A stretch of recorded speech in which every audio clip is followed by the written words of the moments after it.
the ABSA Off-Road Championship and fast-track yourself through the race with vehicle and asset finance from ABSA. Today, tomorrow, together. Go!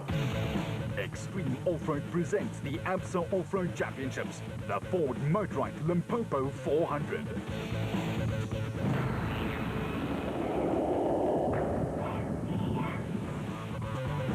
The African Heritage Cross Country was a round of the FIA Cross Country World Cup, and the Ford Motorite 400 was round 4 of the ABSA Off-Road Championships. The two events ran in conjunction, the African Heritage over 3 days, while the Ford Motorite was a 2-day tester. And these two attractions set the tone of Polokwane alight with its fast-paced, furious action. One, the Heritage, was a debut event for the Rainbow Nation on the Cross Country World Cup roster. The other, the Limpopo Lambada, signifying the halfway mark of the 2006 ABSA campaign, in which there have been many surprises, as well as the normal suspects all making their inevitable way to championship glory or championship demise. The FIA's flag flew proudly in a week in which chilly weather dominated headlines and brought extreme plummeting temperatures to what is normally, even in wintertime, a warm area through the day. This did not seem to worry Russian Sergei Shmakov, though, who thought it was good tanning weather. Overseas drivers, crews and visitors were greeted warmly, but the cold crept into bones. Luckily, it would help to keep the car's temperatures under control come the off. Almost 80 racers competing in 12 different categories were on the entry list, and the 400 Ks of racing in the Limpopo region were sure to get the blood racing at the same time.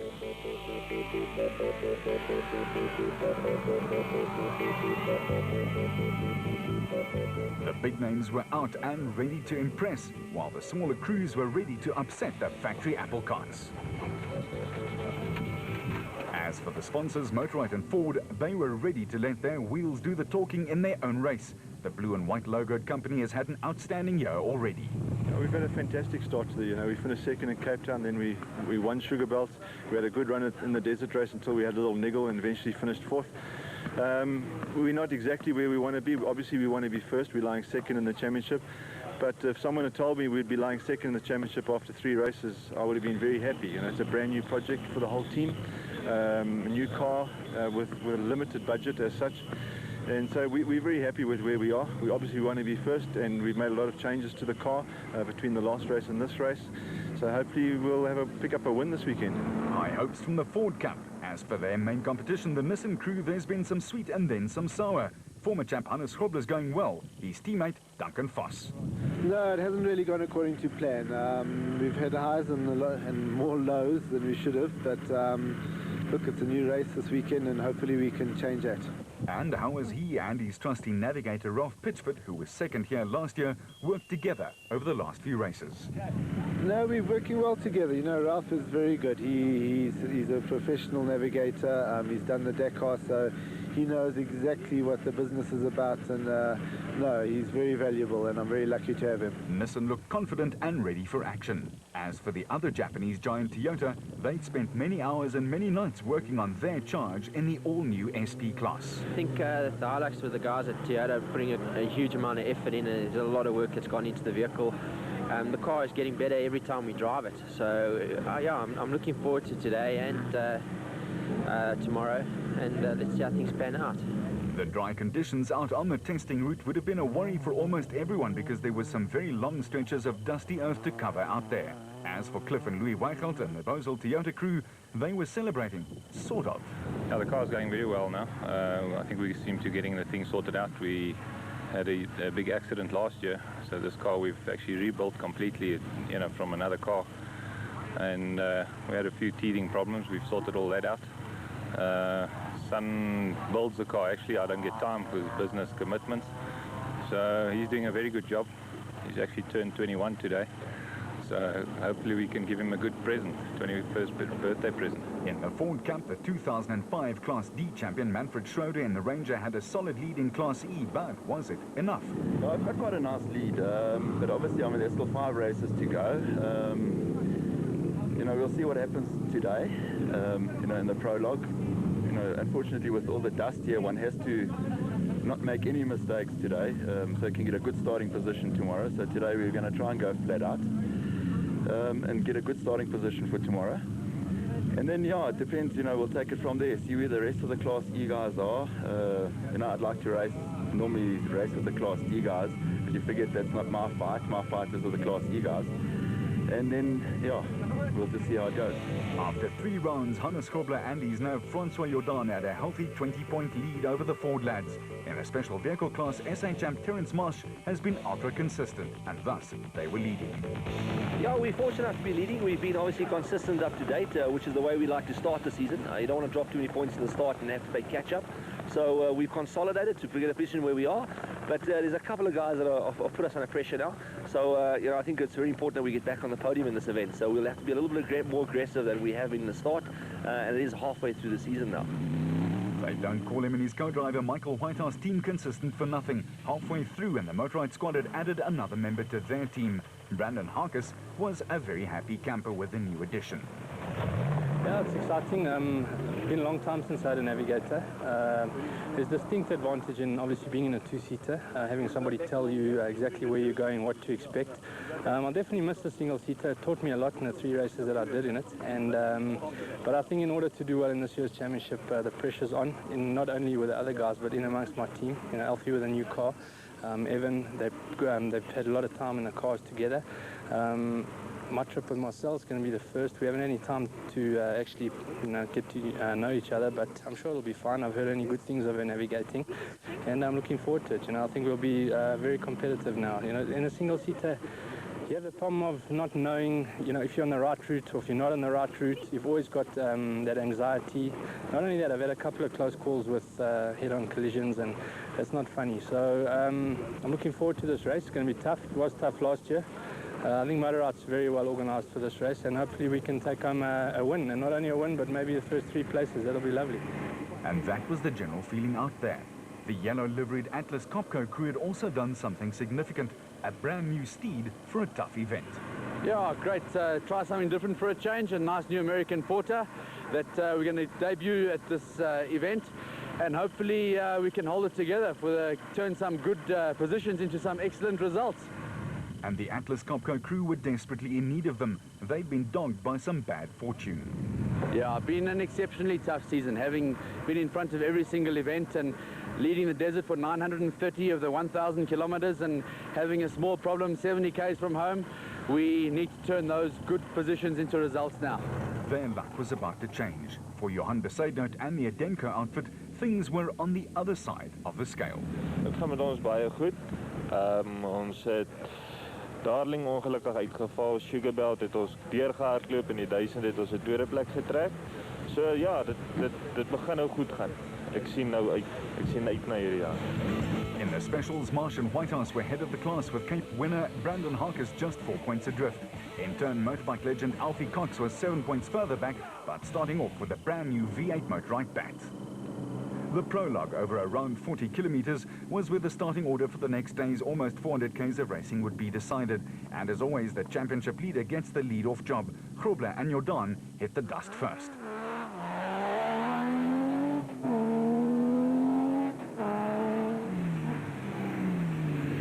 The 3-time SA champ has been in devastating form and won in the previous race, the Toyota Desert 1000, after being miles behind at one stage. But the dust was apparent from the word go and would turn mechanics and pit crews into nervous wrecks as it got into everything and made normally smooth-running joints, mechanisms and engines grind to a juddering halt.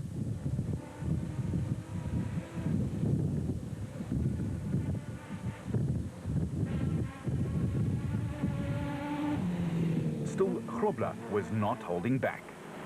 For Class B champion Evan Hutchison and his co-driver Achim Bergman, there was some added pressure as they wanted to produce a win for their sponsors in their own event, and they were going all out to do just that.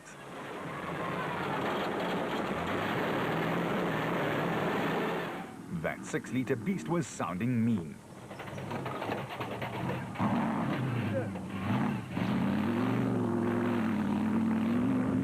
Another team that looked sharp early on was Gerard and Kobe Duplessis in their Jimco, the married couple with the 11th special vehicle in the top 16.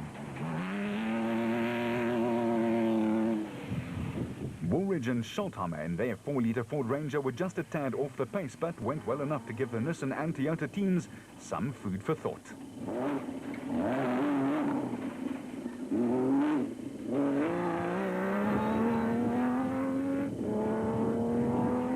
Matthews and Jannie Erasmus in their distinctive screaming green bat drove like men possessed and clocked a time worthy of 8th place. They were just 40 ticks off the big factory team's leading time, one of their best showings of 2006.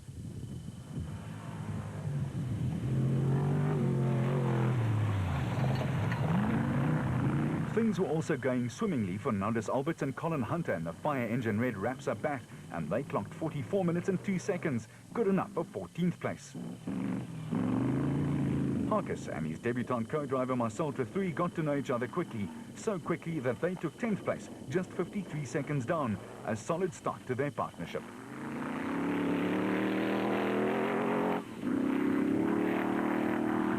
But they were all chasing their stablemate Alfie Cox, the reigning national production car champion. He and Henny ter Steege were clocking all the fastest intermediate times. It was clearly a good ride for the specials as they streaked ahead of most of the production vehicles. The debuting Porter all the way from the US of A looked super smooth under the hands of Gary Berthold and Henry Costain riding shotgun. They surprised all and sundry with the third fastest time. Shamir Wariyawa in the Total Motorsport Porter has moved back to the specials category after trying his hand at the production car class in a Ford, but in and around Eysterberg and Polokwane, he found it tough going and could only finish 25th. Rob Gurney and his new navigator Babumzi Rabuluza in the second Ford Ranger and the SP class had a full go, but lost almost 4 minutes and finished 23rd overall and 6th in class.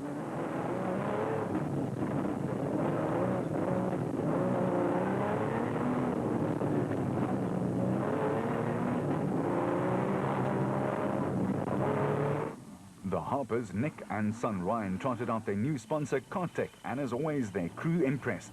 They took 6th with a 43-minute and 2-second clocking. While Clint Gibson and Mike Brown's Absolute Bat fitted neatly into lucky 13th place.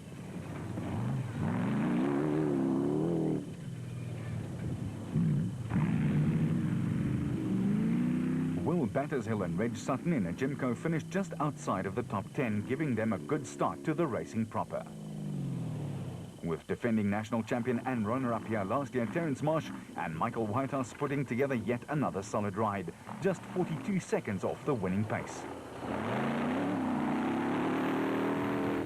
And this was the team they were all chasing. Bevan Berthold and Robin Houghton were super quick and ultra-focused after good preparation. The Toyota Hilux was flying. Schroeder and his co-Ward Huxtable in the third Ford were doing their bit in Class E, leading by 54 seconds.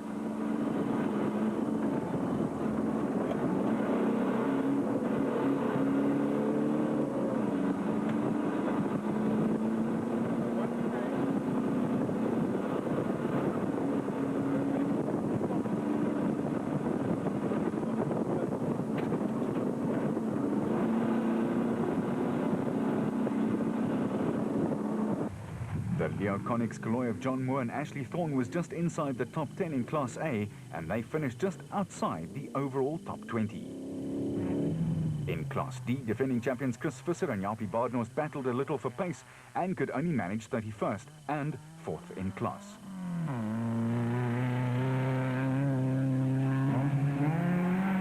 But all the focus was on the men setting the pace in this category. Higo and Jaap de Bruin in the Toyota Hilux 2.7 were 47 seconds to the better and were piling on the pressure.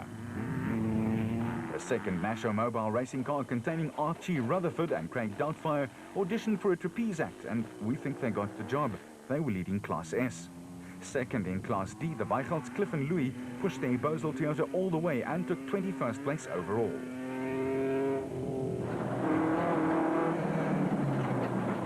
Meanwhile, the Barkhuizens, George and Sharon in another Toyota were third in Class E, just 8 seconds down on Jannie Visser in his Toyota.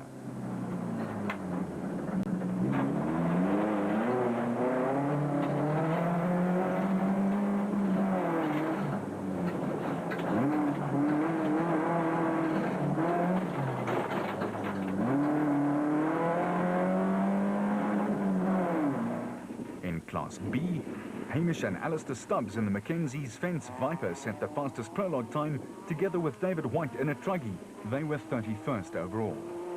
In the African Heritage Rally, there were 4 competitors. Track ace Mark Cronje and Chris Birkin were not on the pace of the fastest SP car, but their performance suggested that they were on the right track, even if they weren't on it right here. These competitors still had several more Ks to go to complete this stage of the African Heritage Rally. In the Century Property Development Camp, there was great excitement when the new Nissan Navara SP arrived, but the 4-litre machine with Mark Corbett at the helm was not quite ready and could only finish a lowly 43rd. The father and son team the Cries, Jan and Hendrik, in the Keymax Property Development car were 5th in Class B, but way down on overall. With TTR Racing's Naim Mosaji and his co-driver Rayhan Bodjana, who had a few problems, down in 62nd place after they took 63 minutes to complete the 40 Ks. So after a big prologue dice to determine the starting positions, Bevan Berthold and Robin Houghton triumphant by 7 ticks of the clock over Alfie Cox and Henny ter Steege. There were 7 space frame cars in the top 10, an indication of the severity of the route. Yeah, look, the guys have done a wonderful job on the car, and we've worked quite hard to get it to listen. And now that Toyotas are on pole, which is great for the company and for us. So tomorrow we just have to maybe let 1 or 2 Sandmasters through, try to control the race and bring it home. But that was easier said than done, and Mr. B knew that. Cronje and Birkin in 8th were well aware of the challenges that the next day would bring. It's been tricky, it's been very tricky, but there are sections that are nice, yes. So I think there's a bit of a mix. Some tough, some nice, some fast. So I think it's going to be a good event. But the tension was certainly ratcheted up in the Toyota camp, what with the Nissan sandwiched in between. In the motorrad enclosure, there was happiness. Alfie Cox. No, you know, I mean, to get a brand new car, the new bat that they rolled out of the bat workshop a week ago, and to get in it and be pole position, it's just incredible. The car works so unbelievable.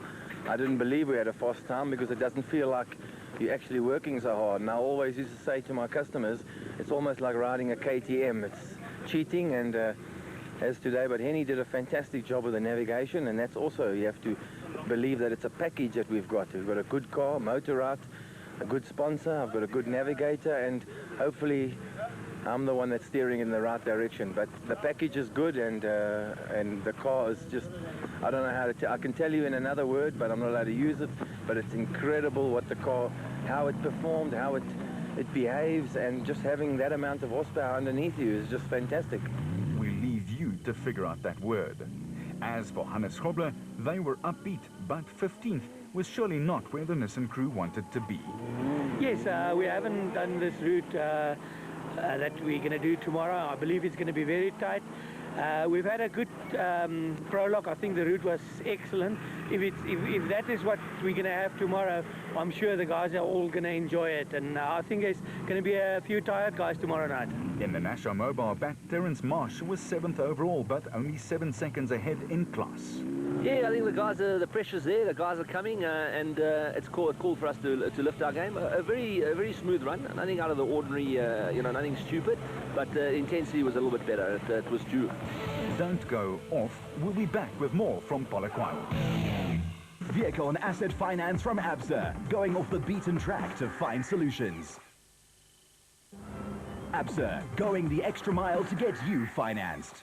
Go! Day 2 dawned, and there was almost 400 grueling Ks of racing lying in wait for the 72 competitors in the 2006 Ford Motorrad 400, starting and finishing at the Eysterberg Resort in Polokwane. The race marked passing the halfway stage in the 06 ABSA off-road campaign, and so far no one had yet started flying off at the top of the championship logs in the various categories.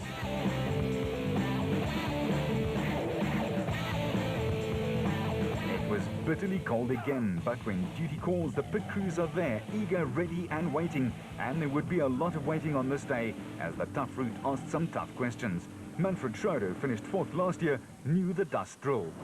So we try to set up quite a, you need to set up a good time because there's going to be quite a bit of dust today. I think we've got about a 55-second lead on the next Class E guy, which is, all you need.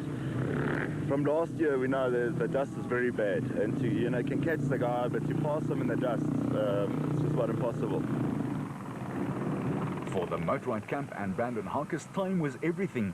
All he had to do was stick around. No, I think we just got to bide our time. I'm sure people are going to be getting lost.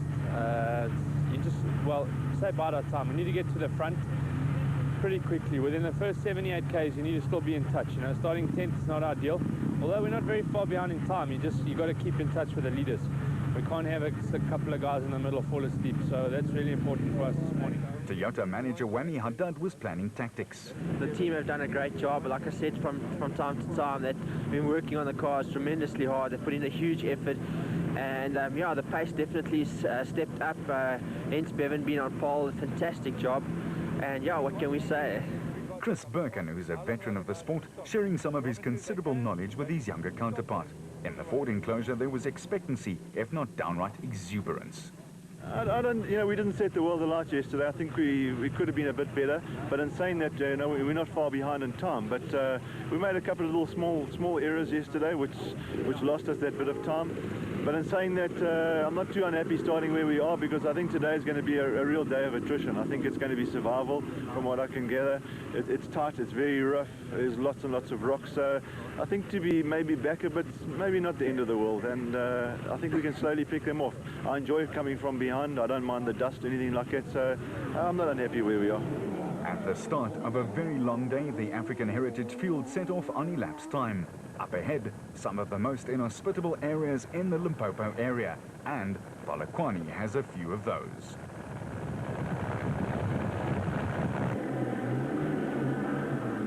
Pole sitter Bevan Bertelt had one thing in mind: murder most foul. Yeah, look, now we have to murder these people with our Toyota. We put it on pole, and we're just going to try to stay ahead for as long as we can. Let a couple of specials through if they catch us, and then we're going to hold up the rest of the buckies and bring our boy home here. And that was the plan, but as we all know in off-road racing, nothing ever really goes according to plan.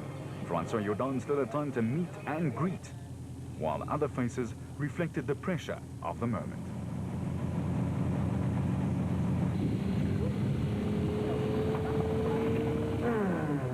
Freddie Bertelt, with his murderous thoughts ready to jump out, started off the Ford Motorrad 400 drivers and navs, and then it was gloves off. Cox looked like he was in a fighting mood as well, and Eysterbach's valleys reverberated with the sound of special vehicles and production cars leaving the start line on their Polokwane parade. Hutchison and Bergman in 4th overall and trying to kickstart their season. After winning the Sugarbelt 400, they'd not scored a point, and a procession had built up behind them too, with Foss and Pitchford pushing. Fork left. 200 fork left.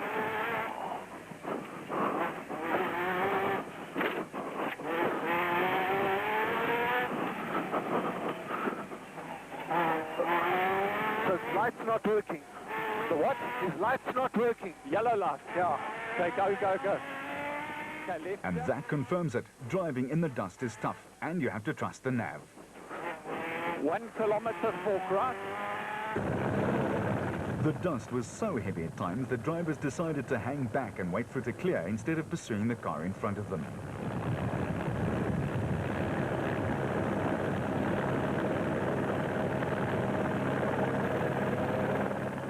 Cronje and Birkin, though, had the screamer on and were furiously working away.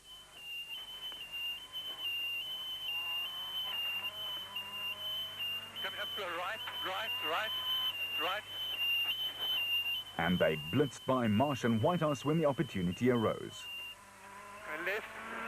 Okay, 200 now left. Coming up here left. And went in pursuit of more victims. The first rains of the season had not yet arrived in this part of the world, and there were some hard-to-see parts to a tough start.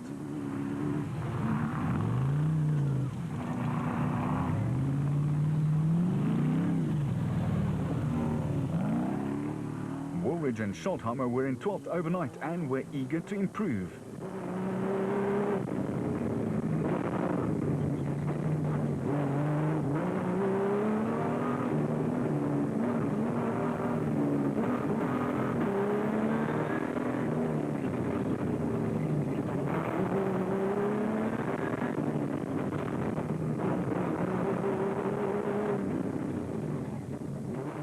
But it was hairy out there. Clint Gibson had made a big move, while Nardus Alberts also closed the gap.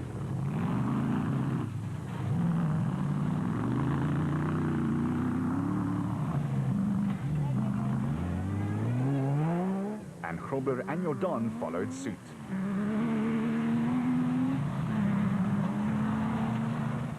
The Duplessis were also moving up the rankings and were up into the top 15. Karl-Heinz Silwald showed his style through this corner. But this little maneuver was a precursor of what was to come.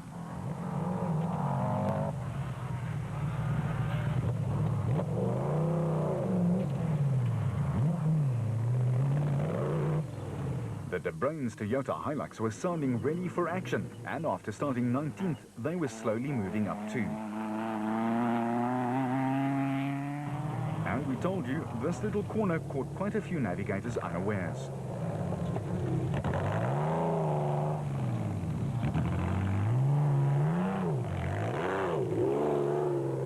The father and son team, the Weichels, had two solid finishes in their last two starts and were looking for exactly the same kind of thing. A finish first, and then some championship points. John Moore and Ashley Thorne were dropping down the order after starting in 22nd. Conversely, Rob Gurney and Babumsi Rubeluza were gaining ground and picking up some places, up from 23rd overall. Their teammate Manfred Schroeder was going even better. But letting the faster traffic go through. That was Shamir Wariawa and co-driver brother-in-law Nadine Dudia going like a Boeing,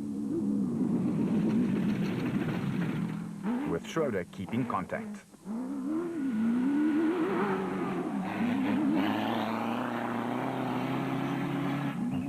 The Mitsubishi of Kobus van Tonder and Rian Gualpa was back in 42nd place overall, but they would also sadly not reach the finish line in one piece.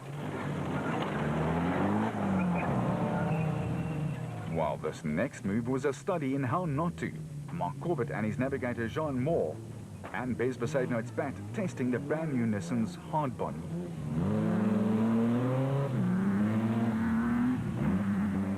And can you believe, almost a repeat of the same thing with Janko Swanepoel and Graham Bishop. Meanwhile, at the front of affairs, Cox and Ter Stege and the Motorrad bat set the fastest time for the first loop over 90 Ks. But they weren't given it on a silver platter. The competition was right on their tail.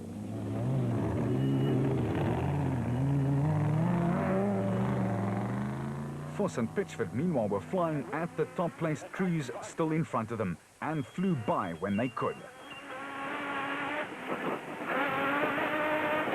Hit him. And then we go 90 right under the road here. Hit him. 90 right. Hit him.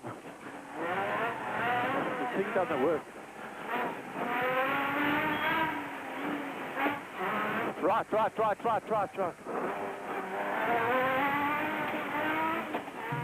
Cronje and Birkin in the Castrol Toyota were just inside the top 10, but they too would experience plenty of drama.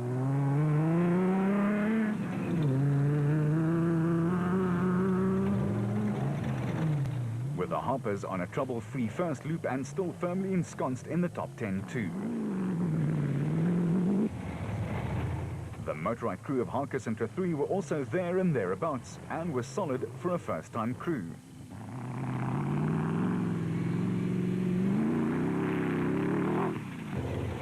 Matthews and Erasmus in their Gondwana steel back were a thorn in the flesh of the big factory teams and made their presence felt throughout. They were 6th in Class A. With Marsh and Whitehouse, the reigning champions in the class, looking for their 4th finish in as many races.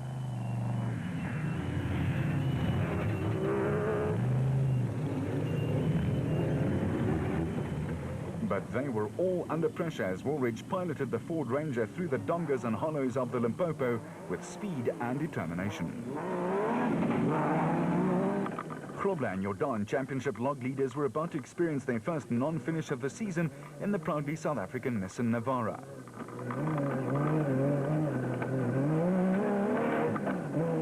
With a bucking Bronco act brought to you by Gerard Duplessis in his Jimco, they were passing left, right and centre and were going places.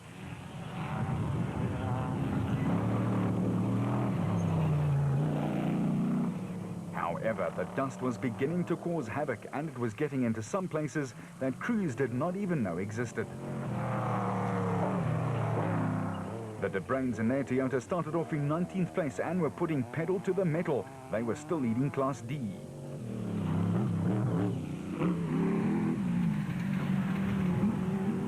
Babumzi Rabuluza, in his first outing with Rob Gurney in the driver's seat, was clearly enjoying himself, and the big Ranger was in good voice too, while their teammate Schroeder was his normal relaxed self behind the wheel.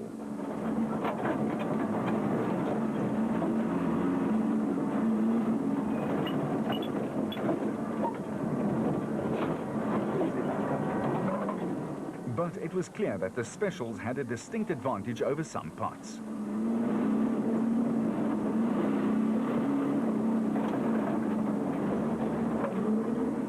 Cliff and Louis Weichelt in their Basel Toyota were also very steady and picking off the slower traffic. They were up into third in class. The BB Auto Nissan of Arnold Duplessis and Johan Knox was still going strong, but they too would succumb to mechanical failure.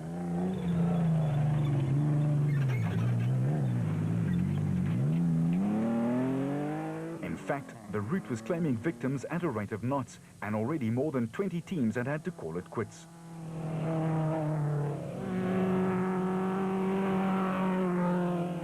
The Plastotech squad, with veteran Richard Schilling at the helm and Chris Davies calling, had picked up 4 places and were heading for more. Their raceco was going well. But the biggest movers of the day were certainly the lads from Century Property Developments, Corbett and Moore. After a disappointing prologue, they'd already passed more than 20 cars and they were doing some low flying. The Kopenhagen Hotel boys Nick Gosler and Richard Carolyn were also catching up after starting in 34th place.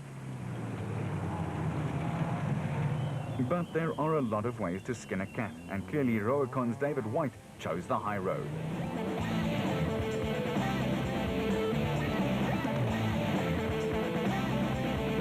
At the refuel point, it was Cox and Ter Steege who clocked the fastest time for the 90 Ks, 89 minutes and 37 seconds.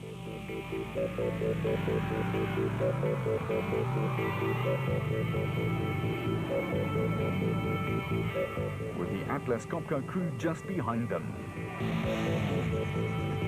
And Hutchison and Bergman also right there. Foss and Pitchford followed suit. They were 2 minutes behind, but had raced themselves into the top 5. Go! The Toyotas made their appearance just as Ter Steege jogged back to join his driver Cox.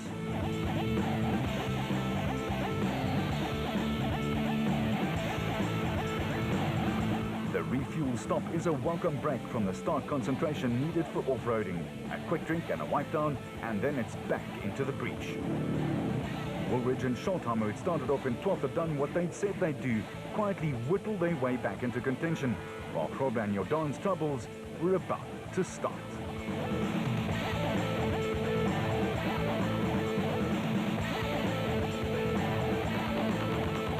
That engine sounding a little rough. Vehicle and asset finance from ABSA, overcoming all obstacles. ABSA, going the extra mile to get you financed. Off-road racing is tough and it's easy to derail. And on the second half of the Limpopo Ford Motorride 400, there was a lot of that going on. Already more than a quarter of the field were forced to call it quits, and more were to follow. But no one told Alfie Cox that.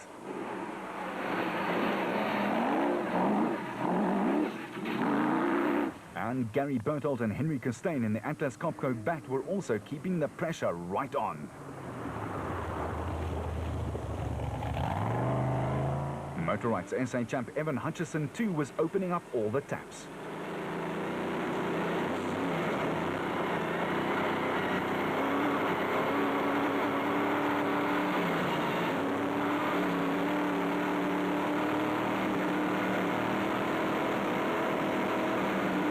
And in the dry riverbed that they raced back to the finish line with at the Eysterbach Resort, he took the lead briefly.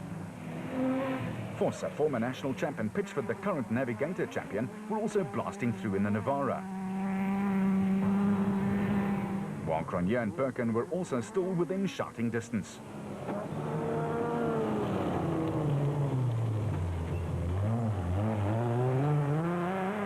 The crew of Matthews and Erasmus was just a green flash as they sped by.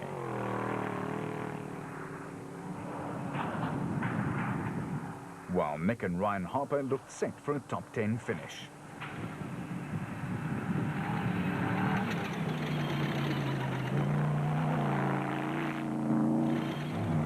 Krobler and Jordan were still battling along, but their usual charge and come from behind was non-existent this time.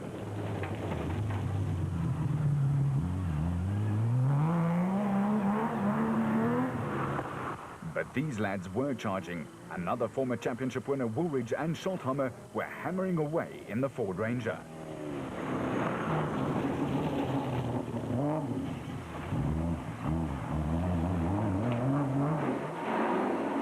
And the boys literally had the dust flying everywhere.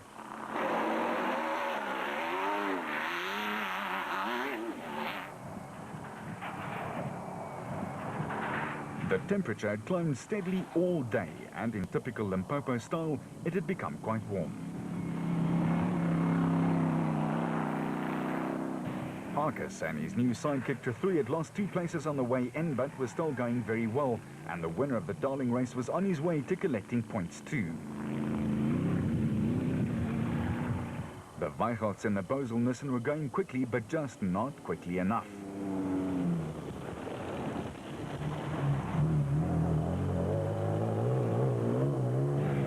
The quickest finisher of the race, though, was Mark Corbett. He had picked off another 10 competitors and was making the all-new Nissan Navara talk, and it was talking loudly. The racing in the old riverbed on the way to the designated service point was lightning fast at times and tested drivers and machines to the limit.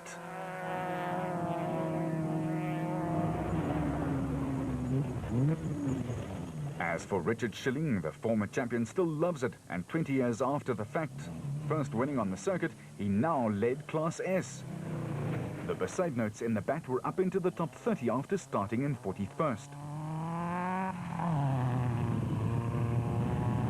While Class E leader Schroeder looked like he was going to extend his lead in the championship chase.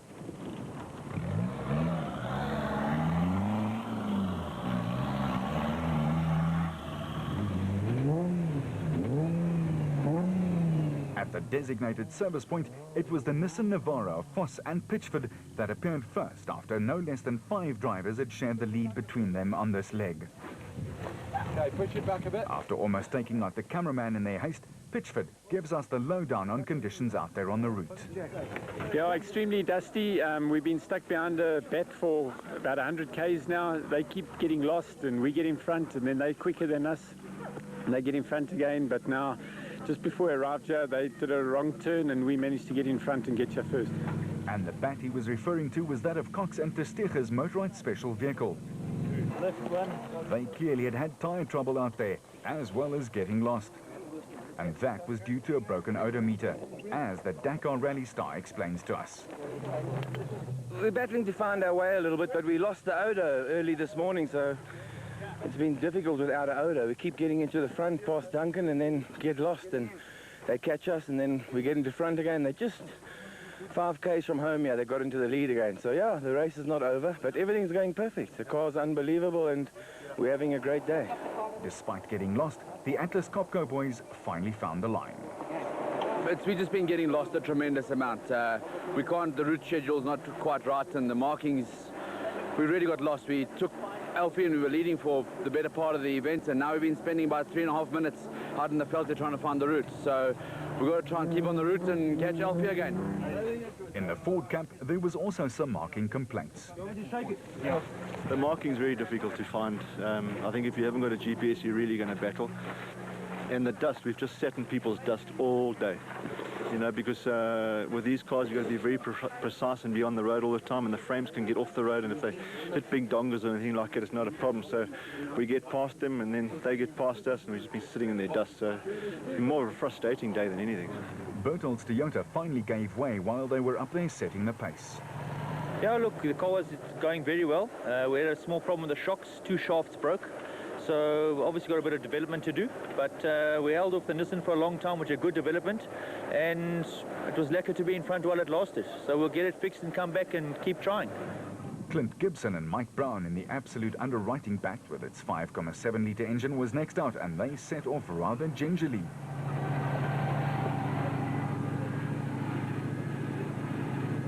For the Ford lads, there was very little work to do to their trusty steeds. Got no fuel left. Having quite a good run. GPS is helping us. You know, sometimes the markers are gone, and you know, you don't exactly know where you are, and then next thing your GPS tells you the track's a little bit on the left or a little bit on the right. And from a safety point of view as well, you don't find sort of 10, 20 cars milling around in the bush. At least everybody's sort of going in the right direction. It's a much safer thing to use. At this point, Cox was leading, but he would have his own troubles. Voss and Pitchford continued to pile on the pressure after the service point, and the Nissan team was looking for their third win of the 06 season.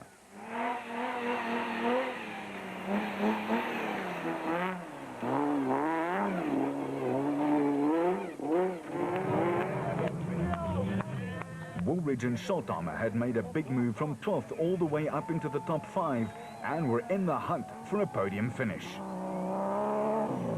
He and his co-driver Moore had been the giant killers from 43rd up into 3rd. One heck of a drive.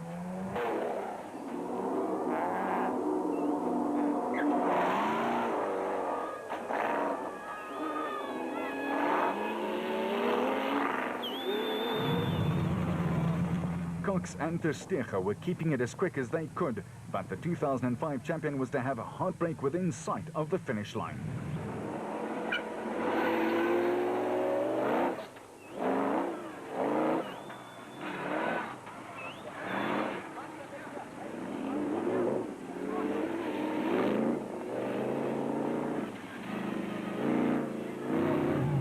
His Motorrad teammate Hutchison had also held the lead briefly, and the gloves were off up the front.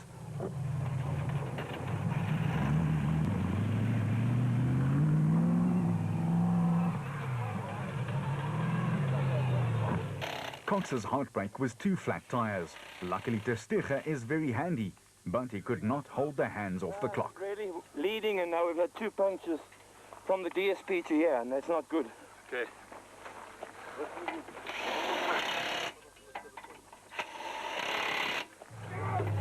Nasher Mobile's Marsh was holding station in the top 10, staying out of harm's way.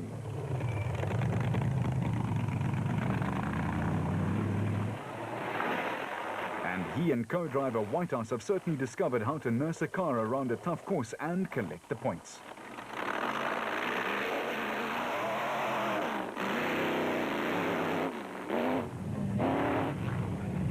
But Voss was the one doing the leading. He and Pitchford were superb in the proudly South African Nissan, and from the bottom of the riverbed to the finish line, he pounded the car all the way home.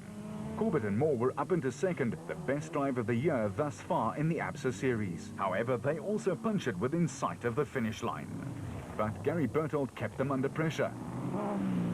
Schultheimer and Woolridge were technicians in their fine drive in the Ford Ranger, while Hutchison and Bergman were 3rd in Class A and 6th overall.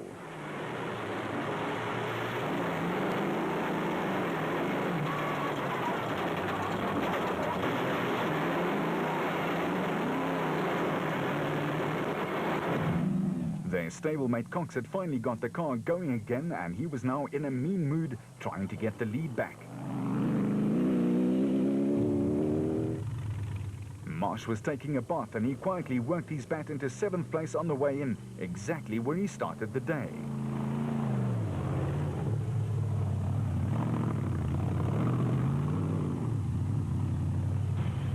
Matthews and Erasmus were superb and made the works team sit up and take note. With Gerard du Plessis and his wife Kirby doing exactly the same, they were in 9th position.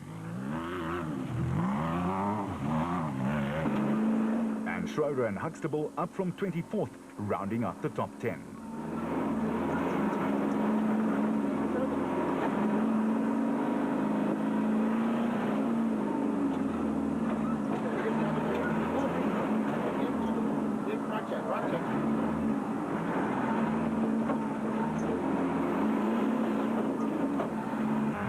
Chris Visser and his co-driver Jaapie Badenhorst were just outside the top 10, and the Class D leaders ensured that they stayed right there, while Jannie Visser and Joks Leroux were in 15th place on the way into the finish line.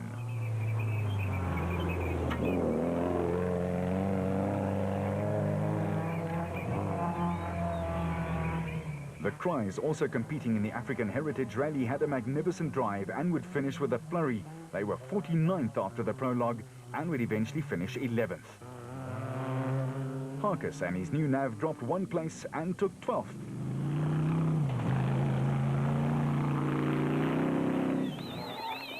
While Higu and Jaap de Bruin were just inside the top 15, a second place drive in Class D.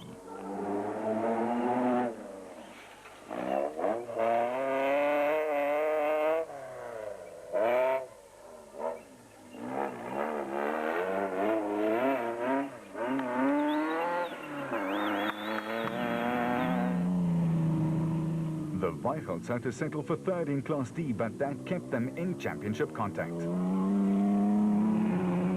While Gurney and Rubeluza filled 17th place and 4th in the SP class.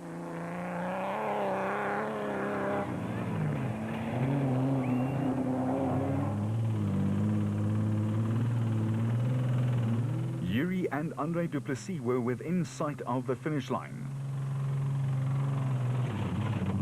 But then their engine blew spectacularly, and that right at the end of the road. Rutherford and Doubtfire and the Nasho Mobile Bat got themselves lost horribly.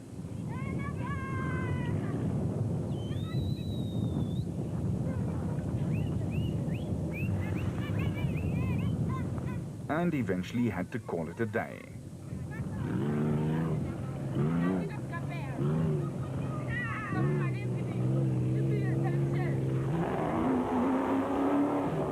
Gary Gillingham and Peter van Vieren almost stalled it through the water, but recovered to take the Class S win.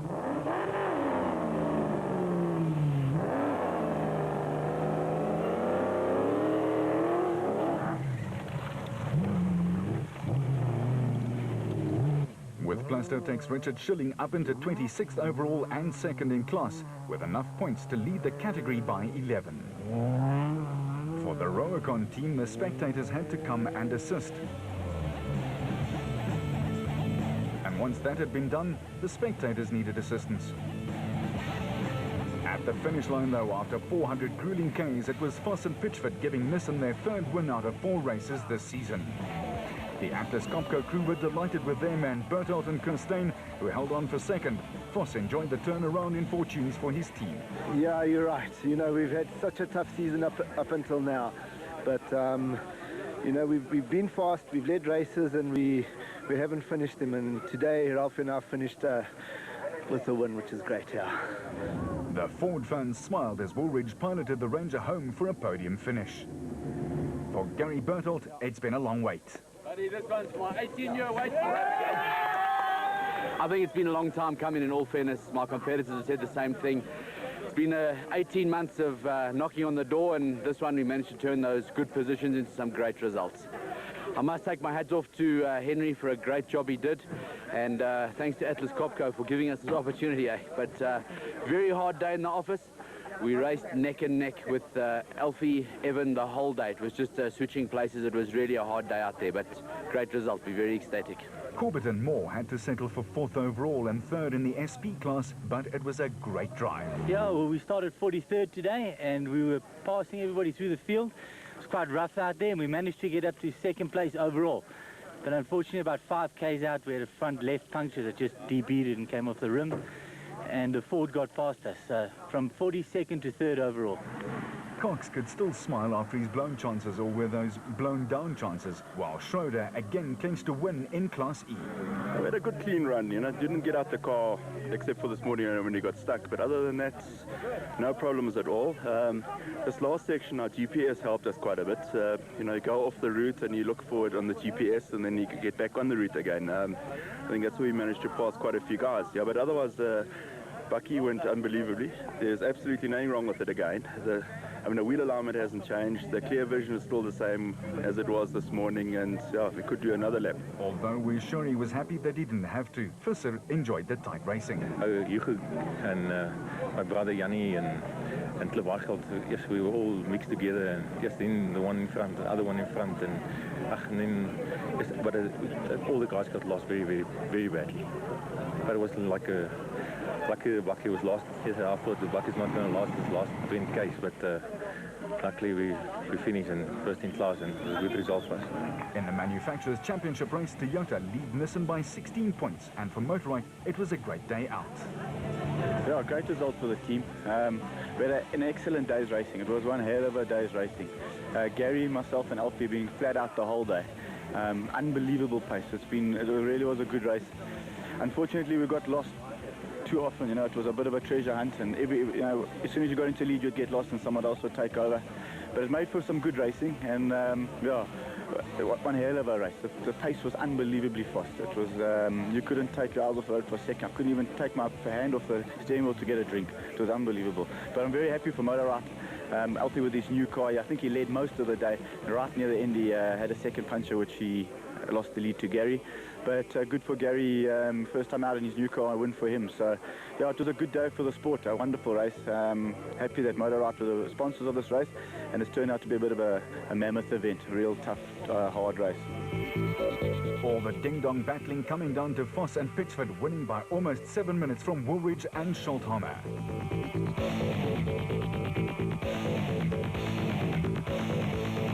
Go! And in the special vehicle class, a great win for Gary Berthold and Henry Costain. Berthold's first win in 18 years of racing.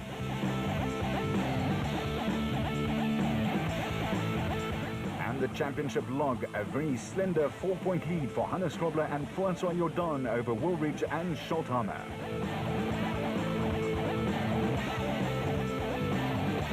And in the specials, it's Cox and Testeja and Marsh and Whitehouse who share the spoils on 53 points apiece. Until we talk with you again next time from the Lesotho Sun 400, remember, you keep it on the road, we'll keep it off-road.